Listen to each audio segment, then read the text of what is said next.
News one north ইষ্টৰ আজিৰ এই প্ৰতিবেদনলৈ আপোনাক স্বাগতম। আপুনি চাই আছে দেশৰ এটা অগ্ৰণী নিৰ্ভীক নিৰপেক্ষ channel news one north east. অৱশেষত বাঘ গঁড়ালত সোমাল।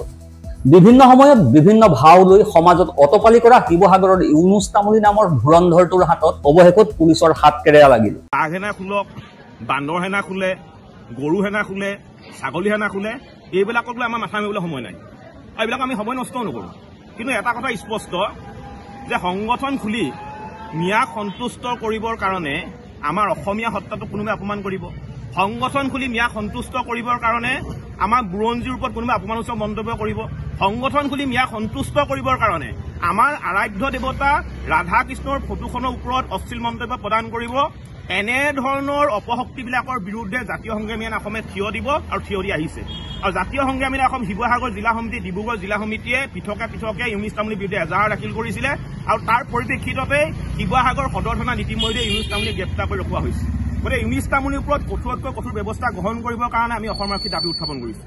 ইয়াৰ লগতে মই আৰু এটা কথা ক'ব বিচাৰিছোঁ, আপোনালোকৰ সংবাদ মাধ্যমলৈ মোৰ এটা অনুৰোধ যে আপোনালোকে ইউনুছ তামুলী হৈ সংবাদ পৰিৱেশন কৰাটো বাদ দিয়ক। এইটো কাৰণে মই ক'ব বিচাৰিছোঁ, ইউনুছ তামুলী হৈছে এটা দালাল। শিৱসাগৰ আপুনি যি ঠাইলৈ নাযাওক, যি মানুহকে আপুনি নুসুধক, সকলোৱে ক'ব ইউনুছ তামুলী হৈছে এটা দালাল। সি দুদিনমানৰ আগতে আপুনি মন কৰিব, সি দুদিনমানৰ আগতে গৰু সুৰক্ষা নামত এটা আপুনি সংগঠন খুলিছিলে আৰু সংগঠন খুলি গৰু বেপাৰীৰ পৰা টকা বিচাৰি গৈছিলে আৰু কলিয়া পাতি তাক আপোনাৰ গৰু ধুলাই দিছিলে। আৰু দুদিনমানৰ আগতে আপোনাৰ নিজৰ ঘৰৰ সন্মুখতে সি পাব্লিক ধুলাই খাই ৰৈছে। সি যেনিয়ে যায় ৰাইজৰ পিটন খাই থাকে। গতিকে ই হৈছে এটা সম্পূৰ্ণৰূপে ফটুৱা মানুহ, এটা অৰ্থহীন মানুহ। কোনো ধৰণৰ গুৰুত্ব ইয়াত প্ৰদান কৰিব নালাগে। মই পুনৰ কৈছো, এটা দালাল। গতিকে এই ধৰণৰ দালালক আপোনালোকে সংবাদ মাধ্যমৰ জৰিয়তে সংবাদ পৰিৱেশন কৰি ইয়াক নেতা বনোৱা আপোনালোকে চেষ্টা নকৰিব। ই 7 জনমতে নেতা হ'ব নোৱাৰে, ইয়াক সকলোৱে দালাল বুলি জানে। গতিকে ইউনুছ তামুলী সকলো অসমবাসী ৰাইজে ইগনোৰ কৰক, মই তাৰ আহ্বান জনাইছো। দ্বিতীয়তে মই আৰু এটা কথা ক'ব বিচাৰিছো, এইখন অসম হৈছে অসমৰ প্ৰতিজন খিলঞ্জীয়া মানুহৰ পৈতৃক সম্পত্তি হয়। এইখন অসম, আমাৰ অসমৰ প্ৰতিজন খিলঞ্জীয়া মানুহৰ অধিকাৰ আছে। প্ৰতিজন খিলঞ্জীয়া মানুহে মাত মতাৰ অধিকাৰ আছে, কাম কৰাৰ অধিকাৰ আছে। কিন্তু এইখন অসমত মিয়াৰ কোনো কাৰণে আমি দপদপনি সহ্য নকৰোঁ। আৰু এইখন অসমত কেৱল মাত্ৰ খিলঞ্জীয়া মানুহৰ প্ৰভুত্ব থাকিব লাগিব, আধিপত্য থাকিব লাগিব।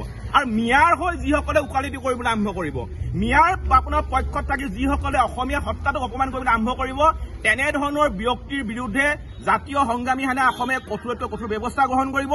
প্ৰয়োজন হলে কিন্তু পিঠি বহল কৰি দিয়া হ'ব, প্ৰয়োজন হলে কিন্তু ৰাজপথত কাণত ধৰাই আঁঠু কঢ়াই থোৱা হ'ব তেনে শক্তি। গতিকে ইউনুছ তামুলীক আমি সেই সুবিধা প্ৰদান কৰিছো, অতি শীঘ্ৰেই এই ধৰণৰ মন্তব্য প্ৰদান কৰাৰ পৰা বিৰত থাকক। অন্যথা অসমৰ যিকোনো প্ৰান্ততে ৰাজপথত কিন্তু কাণত ধৰাই আঁঠু কঢ়াই থবলৈ আমাৰ সতীৰ্থসকল কিন্তু বাধ্য হ'ব। বাঘ হেনা নামৰ এটা সংগঠন খুলি নিজকে বাঘ সজাবলৈ যোৱা ইউনুছ তামুলী নামৰ প্ৰকৃততে নীলা শিয়ালটোক আৰক্ষীয়ে এক এজাহাৰৰ ভিত্তিত গ্ৰেপ্তাৰ কৰিছে। সামাজিক মাধ্যমত অসমীয়া জাতি আৰু অসমীয়া জাতিৰ ইতিহাসৰ বিৰুদ্ধে বিকৃত মন্তব্য কৰিছিল ইউনুছ তামুলীয়ে। সকলোৱে জানে যে ভেনামাখি সদায় গেলা পচা আৱৰ্জনা আৰু মল মূত্ৰত আচলতে ভেনামাখি অৱস্থান লয়। গতিকে সেনাৰ নামত আচলতে ভেনা হ'ব নালাগে। আমি দেখা পাইছো যে শেহতীয়াকৈ সেনা নামত ভেনা হৈছে, কোনটো যে বাঘ সেনা নামৰ যিটো আচলতে মানে এটা সংগঠন সৃষ্টি হৈছে অসমত। ইউনুছ তামুলীক আমি সকীয়াই দিছো যে আপুনি এটা শক্তিক যে একত্ৰীকৰণ কৰিব খুজিছে, সংগঠিত কৰিব খুজিছে, আৰু তেওঁলোকৰ আগত যে কিছুমান অসম বিদ্বেষী যে মন্তব্য পোষণ কৰি আছে, ইয়াৰ অৰ্থটো কি? আপুনি বাৰে বাৰে অসমীয়া সত্তাটোক যে অপমান কৰি আছে, তাৰ অৰ্থটো কি?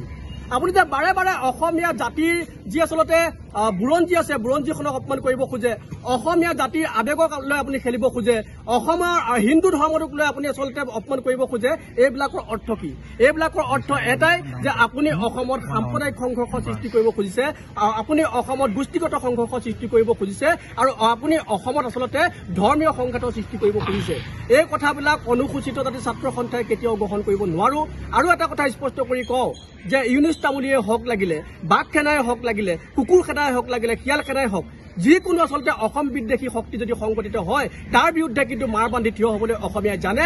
তাৰ বিৰুদ্ধে মাৰ বান্ধি থিয় হ'বৰ কাৰণে, তাৰ বিৰুদ্ধে যুদ্ধ ঘোষণা কৰিবৰ কাৰণে, আৰু তেওঁলোকৰ ওপৰত উচিত পদক্ষেপ ল'বৰ কাৰণে অসমীয়া সদায় দৃঢ়বদ্ধ হৈ আছে।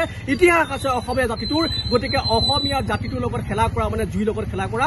এই খেলা বন্ধ কৰক।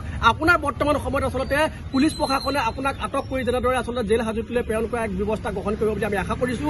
ঠিক সেইদৰে ইয়াতে যে আপুনি সীমাবদ্ধ হৈ থাকে, ইয়াৰ পিছত যাতে আপুনি আৰু অসম বিদ্বেষী মন্তব্য পোষণ নকৰে, অসম বিদ্বেষী শক্তি আচলতে একত্ৰীকৰণৰ চেষ্টা নকৰে, সংগঠিত এটা শক্তি লৈ আপুনি আচলতে যি আপোনাৰ নিজৰ TRP বঢ়াবৰ কাৰণে আপুনি আচলতে সস্তীয়া জনপ্ৰিয়তা লাভ কৰিবৰ কাৰণে যিবিলাক কাম কাজ কৰি আছে এইবিলাক বন্ধ কৰক। অন্যথা কিন্তু আমি পাহৰি যাম যে আপুনি ইউনুছ তামুলী শিৱসাগৰৰ মানুহৰ মাজত আচলতে এনেকুৱা ধৰণৰ বিদ্বেষ নাথাকে। আমি আপোনাৰ বিৰুদ্ধে বিহিত ব্যৱস্থা গ্ৰহণ কৰিবলৈ বাধ্য হ'ম। জাতীয় সংগ্ৰামী সেনা অসম শিৱসাগৰ জিলা সমিতিয়ে দাখিল কৰা এজাহাৰৰ ভিত্তিত বিগত নিশা হোজাই আৰক্ষীয়ে গ্ৰেপ্তাৰ কৰে ইউনুছ তামুলীক। আজি পুৱতি নিশা শিৱসাগৰ আৰক্ষীয়ে জিম্মাত লয় স্বয়ম্ভু নেতা ইউনুছ তামুলীক। শিৱসাগৰত দালাল ৰূপে খ্যাত ইউনুছ তামুলীৰ বিৰুদ্ধে পূৰ্বতেও শিৱসাগৰ আৰক্ষী থানাত বহুকেইটা গোচৰ ৰুজু হৈছিল।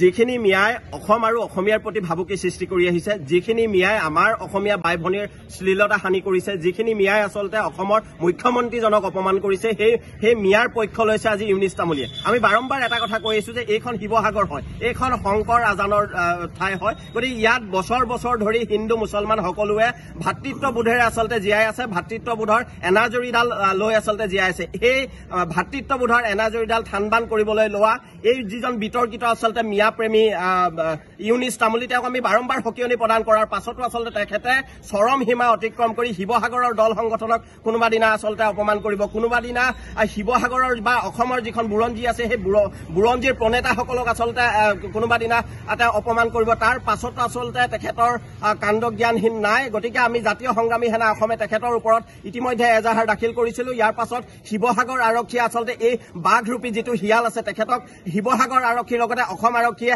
ট্ৰেংকুলাইজ কৰি ধৰাৰ ব্যৱস্থা কৰিছে। গতিকে আমি জাতীয় সংগ্ৰামী সেনা অসমৰ তৰফৰ পৰা অসম আৰক্ষীলৈ আমি ধন্যবাদ জ্ঞাপন কৰিছো। সমান্তৰালকৈ আমি এটা আহ্বান জনাব বিচাৰিছো, কেৱল মাত্ৰ এই বিতৰ্কিত যিজনৰ আচলতে বহু পূৰ্বে আচলতে যথেষ্ট ইতিহাস আছে, বিভিন্ন ধৰণৰ অনৈতিক কাৰবাৰৰ লগত তেখেত জড়িত, বিভিন্ন গৰুৰ চিণ্ডিকেটৰ লগত তেখেত জড়িত বুলি আচলতে বিভিন্ন সময়ত আচলতে অভিযোগ উত্থাপন হৈছে, বিভিন্ন দালালি কাৰবাৰৰ লগত জড়িত বুলি তেখেতৰ ওপৰত অভিযোগ উত্থাপন হৈছে। গতিকে যিহেতু তেখেতক ইতিমধ্যে অসম আৰক্ষীয়ে কৰায়ত্ব কৰিছে, গতিকে এই যি আচলতে এটা চোলা পিন্ধা যিটো বাঘৰ ভিতৰত সোমাই থকা শিয়াল, এই শিয়ালটোক ইতিমধ্যে ধৰিছে। গতিকে এই পিঞ্জিৰাৰ ভিতৰত থকা এই বাঘটোক যাতে কোনো কাৰণতে ওলাই আহিব নোৱাৰে তাৰ কাৰণে অসম আৰক্ষীয়ে ব্যৱস্থা গ্ৰহণ কৰিব লাগে। ইয়াৰ পূৰ্বে তেখেতৰ ওপৰত যিবোৰ অভিযোগ আছিলে সেই অভিযোগবোৰ পুনৰ তেখেতৰ ওপৰত জাপি অনাদি অনন্ত কালৰ কাৰণে যাতে অসম তথা শিৱসাগৰৰ এই ঐতিহ্য ম্লান কৰিব নোৱাৰা ব্যৱস্থা ম্লান কৰাৰ চেষ্টা কৰা এই ব্যক্তিজনৰ ওপৰত আচলতে আইনগতভাৱে ব্যৱস্থা গ্ৰহণ কৰি তেওঁ যাতে কোনো কাৰণতে ওলাই আহিব নোৱাৰে তাৰ ব্যৱস্থা গ্ৰহণ কৰিব লাগে। আৰু এটা কথা আমি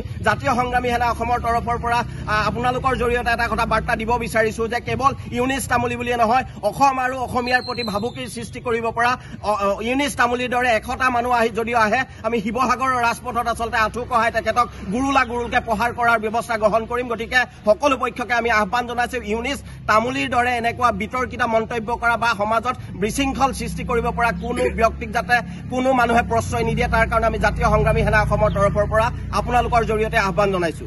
বহুকেইটা স্থানত দালালি কৰি লপাথপা খোৱা ইউনুছ তামুলীয়ে শেহতীয়াকৈ সন্দেহযুক্ত নাগৰিকৰ পক্ষ লৈ বাঘ সেনা নামৰ এক সংগঠন খুলি নিজকে স্বয়ম্ভু নেতা হিচাপে প্ৰতিষ্ঠা কৰাৰ চেষ্টা অব্যাহত ৰাখিছিল।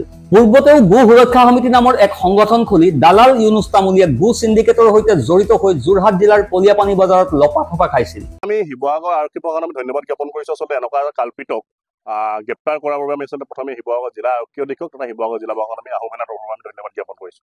আচলতে ইউনুছ তামুলীয়ে আচলতে বিগত সময়ৰ পৰা যিখিনি বিতৰ্কিত মন্তব্য কৰি আহিছে সেইখিনি কোনো কাৰণতে এখন সুস্থ সমাজৰ বাবে মানে কোনো কাৰণতে গ্ৰহণযোগ্য বক্তব্য নহয়।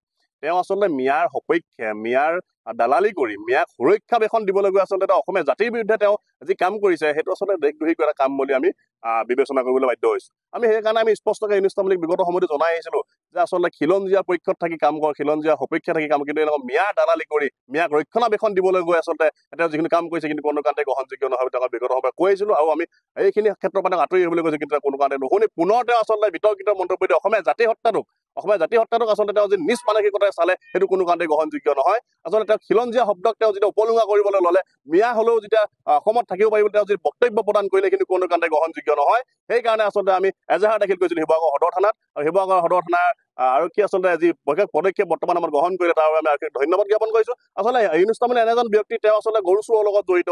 তেওঁ আমি দেখিছো তেওঁ আচলতে কেইবাটাও ভিডিঅ' ফুটেজ গৰু চোৰৰ লগত জড়িত পৰা আদি কৰি তেওঁ নিজৰ জেগাত আচলতে কিছু লোকে পিটিবলৈ বাধ্য হৈছিলে কিছুমান কুকৰ্মত লিপ্ত থকাৰ বাবে। এনেকুৱা এজন ব্যক্তিয়ে হোজাইত গৈ বাংলাদেশী সপক্ষত আচলতে তেওঁ কাম কৰিব এইটো কেনেকুৱা ধৰণৰ কথা আৰু আমি এটা কথা দেখিবলৈ পাইছোঁ তেওঁৰ যিটো মেথড বা তেওঁৰ যিটো চিন্তা তেওঁৰ যিটো লক্ষ্য এটা চিন্তা লৈ লৈছিলে আচলতে হোজাই ফালৰ বা সেই নামনি অসমৰ আচলতে যিসকল মিয়া সেই মিয়াসকলক লৈ আচলতে তেওঁ অসমীয়া জাতিটোৰ লগত তেওঁ যুঁজ কৰিবলৈ আচলতে তেওঁ আগবাঢ়ি যোৱা এটা সত্তা তেওঁ গঢ়ি তুলিবলৈ বিচাৰিছিল যিটো আচলতে বৰ্তমান সময়ত হৈ নুঠিল তাৰ বাবে আমি আৰক্ষীক ধন্যবাদ জ্ঞাপন কৰিছোঁ আৰু ইউনিছ তামুলীক আমি এতিয়াও আমি পুনৰ কৈছোঁ যে ইমানতে সংযত হৈ অসমীয়া জাতিৰ স্বাৰ্থত থাকি কাম কৰ অসমীয়া জাতিৰ হৈ কাম কৰ আচলতে কোনো মিয়াৰ দালালি হৈ মিয়াৰ ৰক্ষণাবেক্ষণে দিবলৈ আচলতে কাম কৰিবলৈ যাব নালাগে অসমীয়া জাতিৰ সত্তাটোৰ কাৰণে কাম কৰ খিলঞ্জীয়া আমাৰ লোকসকলৰ কাৰণে কাম কৰ আমাৰ ক'বলগীয়া একো নাই কিন্তু এয়াকে নকৰি যদি পুনৰ আচলতে তেওঁ এনেকুৱা ধৰণৰ কাম কৰিবলৈ নাই কিন্তু আমি হাতে কামে কৰিবলৈ মানে বাধ্য হ'ম তাৰ ওপৰত আৰু আমি আৰক্ষী প্ৰশাসনে এটা দাবী জনাইছোঁ আচলতে এই যিটো কালপিত এই কালপিতটো যাতে কোনো কাৰণতে আইনৰ সৰুঙালৈ যাতে ওলাই আহিব নোৱাৰে তাৰ বাবে আমি আহ্বান জনাইছোঁ আৰক্ষী প্ৰশাসনক ইউনুছ তামুলীৰ বিৰুদ্ধে শিৱসাগৰত বিভিন্ন দল সংগঠনে প্ৰতিক্ৰিয়া ব্যক্ত কৰিছে প্ৰতিক্ৰিয়া প্ৰকাশ কৰিছে জাতীয় সংগ্ৰামী সেনা অসম আহোম সেনা আৰু অনুসূচিত জাতিৰ ছাত্ৰ সন্থাই এজাহাৰৰ ভিত্তিত শিৱসাগৰ আৰক্ষীয়ে ইউনুছ তামুলীৰ বিৰুদ্ধে আইনৰ কি ধাৰা ব্যৱহাৰ কৰে সেয়া পৰৱৰ্তী সময়তহে জানিব পৰা যাব শিৱসাগৰৰ পৰা মিনহাজ আহমেদৰ ৰিপৰ্ট নিউজ 1 নৰ্থ ইষ্ট